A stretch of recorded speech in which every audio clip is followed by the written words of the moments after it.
digan será verdad y basado en hechos reales.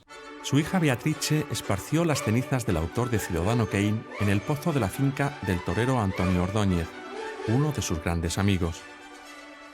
La vinculación de Orson Welles con la tauromaquia comenzó muy pronto, con apenas 17 años, cuando vivió en Sevilla durante 4 meses. Aprovechó su estancia en un país donde se vivía una recién proclamada república para escribir y empaparse de flamenco y toros.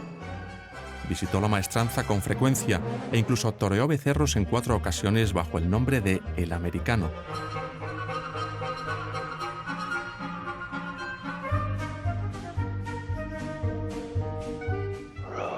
Mucho tiempo después de haber conocido el sabor del triunfo por Ciudadano Kane y el de la amargura por El Cuarto Mandamiento, mutilada en su montaje final, Orson Welles regresó a España para rodar Mr. Arkadin. Muchas gracias por el viaje. ¿Va usted a pasar aquí la noche? Sí, voy al hotel para que me reserven habitación. Y me hablan de Orson Welles, madre mía, me quería morir, el levitar, una cosa. Tenía un traje de estos, de una bata grande de terciopelo rojo, con las mangas hasta el suelo. Era el mismísimo demonio. Me llevé un susto tan grande que yo saldría corriendo si no fuera porque ya no podía hacer más, ¿no? Y aquella voz, hello, a mí me dejó medio muerto. Yo tengo toda mi admiración por Orson Welles como cineasta, como director de cine y como guionista y como montador y como todo lo que ha hecho, lo ha hecho bien, para mí. Pero trabajar con él era conflictivo, ¿eh? Era un hombre que no pensaba en los demás, pensaba nada más que en él, cosa que muy discutible, pero en fin, pero no era cómodo trabajar con él. Tras esta experiencia en España, aumentó el interés de Orson Welles por nuestro país y se multiplicaron las visitas, especialmente a Andalucía. Sin duda, Andalucía tenía un gran atractivo. La prueba está en que una de las fotografías más tópicas que se pueden utilizar de Orson Welles es fumándose el puro en la barrera de la maestranza, o montado en coche de caballos por la feria. Eso estaba por encima de que aquí hubiera una dictadura. Por tanto, era el hombre que estaba más allá del bien y del mal. Como consecuencia de esta pasión, filmó una serie documental para la RAI sobre nuestro país, de donde proceden estas imágenes. Uno de los capítulos, de los 13 que contaba la serie, dedicó exclusivamente a la cantina de Jerez, es decir, a la bodega de Jerez. Y ahí aparece evidentemente en González Vías, donde el marqués de Torres Soto le impone la insignia del tío Pepe a Orson Welles. En esa época viajó con frecuencia a Andalucía. Sevilla, Jerez de la Frontera y la Costa del Sol fueron sus principales puntos de referencia. Él era un asiduo a la Costa del Sol, sobre todo en los años 60, que bueno, no había verano en el que no estuviera por aquí. Se sentía aquí libre completamente. Yo creo que él fue el Ava Gardner de los actores y los directores, es decir, Ava Gardner encontró aquí una libertad que no encontraba en Hollywood, aquí se sentía libre, sin la presión que le suponía Hollywood, y yo creo que Orson Welles encontró esa misma libertad. Los nuevos ministros del gobierno son recibidos por su excelencia el jefe del Estado, generalísimo Franco. Es una contradicción evidente, mientras que aquí estábamos en una dictadura, ellos encontraban aquí esa libertad, pero también hay que pensar que ellos llegaron aquí en los años 60, y en la Costa del Sol son muchos los que te cuentan que además, precisamente por ese contacto con los extranjeros, se produjo un mundo muy diferente o aparte del resto de España. Ellos representaban también algo muy importante, que era el glamour de Hollywood, y tener a esas grandes estrellas cerca era algo formidable, y ellos vivían aquí como dioses. Él venía realmente a disfrutar de esta tierra, que es a lo que venía principalmente, y de camino nos regaló hizo algún que otro rodaje por el camino, pero sobre todo vino a vivir Andalucía. Jerez concentra varios elementos al que él le apasionaba, que eran los toros, los vinos y la gastronomía. Aquí hizo muchas amistades con los Domecq, la familia Domecq, y algunas otras, como los González Vías también, en relación con las bodegas, y el recuerdo permanece de Orson Welles, permanece en la ciudad y en la memoria de muchas personas que lo trataron. Él dejó como recuerdo una bota firmada por él, y allí se puede contemplar esta firma de Orson Welles con la fecha indicada del año 61. Llegó a participar, contratado por la empresa de las bodegas Domecq, en un anuncio a mediados de los años 70 que se lanzó en el mercado norteamericano. Tomek Laína, probably the finest of the finos. Su debilidad por el Jerez no quedó ahí y llegó a inmortalizarlo en una de sus mejores películas. Hay esa escena clave que aparece evidentemente en la obra de Shakespeare, Enrique IV, segunda parte, donde hace ese monólogo genial, excepcional del personaje Falstaff, que él lo recrea en la película, y bueno, es una maravillosa promoción y publicidad para nuestros vinos, ¿no? En donde él acaba diciendo esa famosa frase, ¿no?, de Shakespeare. The first humane principle I would teach them would be this: to forswear thin potations and to addict themselves to sack. La rica gastronomía andaluza fue otra de sus grandes pasiones. Vamos, el mayor problema que tenía la producción ahí era tener las gambas de Orson Welles cuando cortábamos para comer. Y hay también una anécdota que comenta Paola Domecq en su libro El Perón a la imaginación, donde ella comenta que invitado a Orson Welles a la finca, al cortijo, y donde le prepararon un buen plato de una fuente, mejor dicho, una fuente de papas aliñadas, pues bueno, él la cogió por su cuenta y cuando la fuente llegó a la mesa allí no quedaba más que los trocitos de perejil. Como se ha visto, tenía una gran afición a la tauromaquia, aunque esta no llegara a plasmarse en ninguna película. Hay un personaje que yo creo que es fundamental, es su amigo Antonio Ordóñez.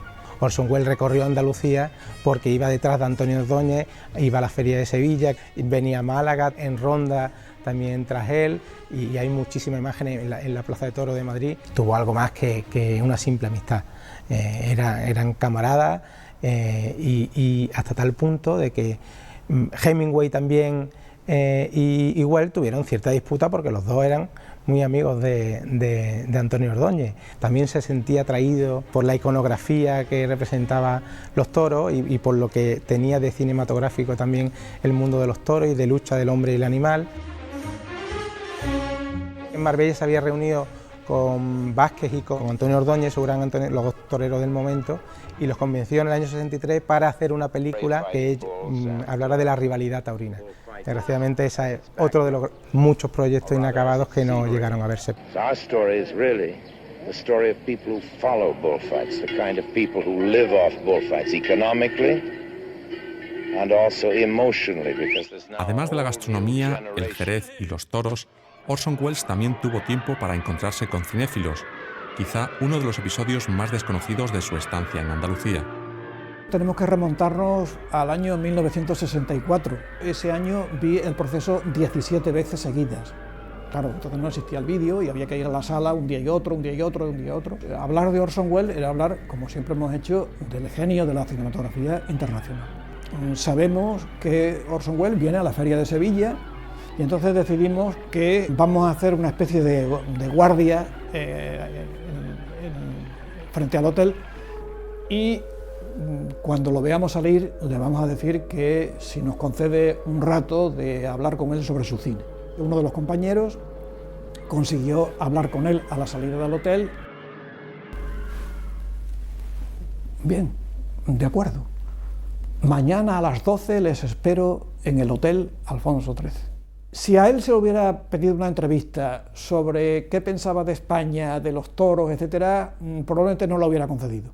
Era una conversación, como él decía, con sus amigos jóvenes. La prueba está en que un periodista intentó colarse y oír lo que allí estaba produciendo y le pegó un grito espantoso.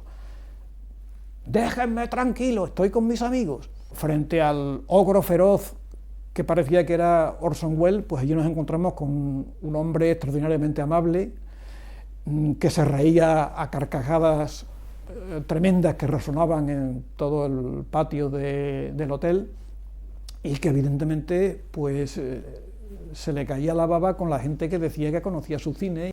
Uno de los proyectos al que dedicó más tiempo fue su versión de Don Quijote, cuyas primeras imágenes rodó a mediados de los años 50. Their vices as well, but particularly their virtues. The personality of Don Quixote and Sancho express both extremes. Casi todas esas imágenes de Semana Santa precisamente eran de la Semana Santa de Málaga, ¿no?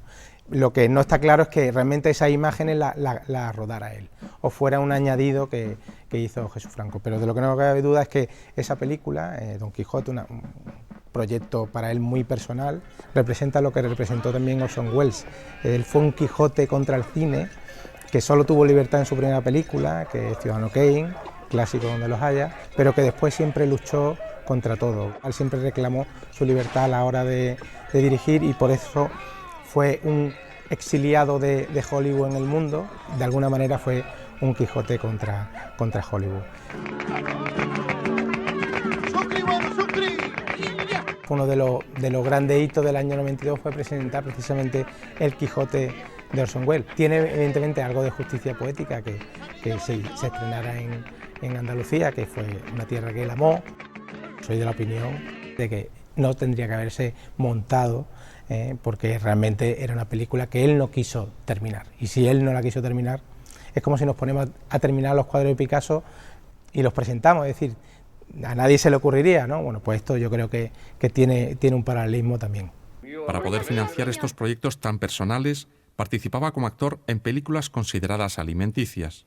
La Isla del Tesoro es una película que él en principio iba a dirigir, como cuenta en su memoria, pero que al final solo protagonizó. Eso sí, encarnó a un John Silver espectacular, pues era un espagueti aventura dedicado al gran público y a hacer un taquilla, pero en el que sin duda su presencia le daba a la película otro aire completamente diferente. Con Orson Welles trabajé en la Isla del Tesoro, rodamos en Almería, en Garruchas, lo que él decía iba a misa.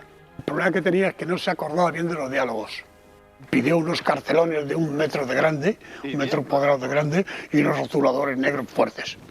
Y él allí, sus diálogos, que él sobre lo que estaba en el guión, él se los reescribía, los diálogos, y se los escribía en estos cartelones. Entonces lo poníamos a un lado de la cámara el cartelón y él estaba ahí y leía en los cartelones su diálogo, pero no se le notaba en absoluto que leyera para nada. Lo hacía de una forma que miraba de reojo en un momento dado, se iba por ello y no notabas que estaba leyendo. Hice un pacto con el doctor porque vosotros vinisteis arrastrándoos de rodillas para que lo hiciera. Actor, director y amante del teatro, Orson Welles no tuvo una vida fácil y combatió hasta el final por hacer un cine en el que él creía, pero los productores no. Entre los proyectos que no lograron ver la luz figura una película sobre Federico García Lorca con Charlton Heston. 2 años después de morir en Los Ángeles, cuya industria del cine le dio la espalda, sus cenizas fueron trasladadas a Andalucía, la tierra por la que sentía auténtica fascinación. Alguien que ordena, o dice, o sugiere que cuando se muera sus cenizas tendrán que reposar en tierra española, en tierra andaluza y en campo de Antonio Ordóñez, es decirlo todo.